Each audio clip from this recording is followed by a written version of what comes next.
unapokuwa umejitoa mwanga kufanya tendo ambalo wengine wanaweza walikejeli wakalidharau, baada ya kuwa umepata baraka, haueli peke yako.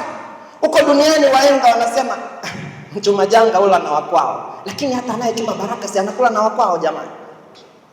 Bwana Yesu asifiwe. Anayechuma baraka naye anakula na wakwao. Hivi wewe niambie, watu wanahangaika kukutana na Yesu, wanapanda mpaka juu ya miti. Afu Zakayo mtu mmoja amepanda mkuyu, akuangalia cheo chake, akuangalia pesa alizonazo, akapanda mkuyu. Yesu akamwambia shuka, ninashinda kwako. Wewe unafikiri Yesu siku hiyo anaenda kijijini, watu wangapi waliomuona Yesu bila kutumia hata nguvu? Si wengi.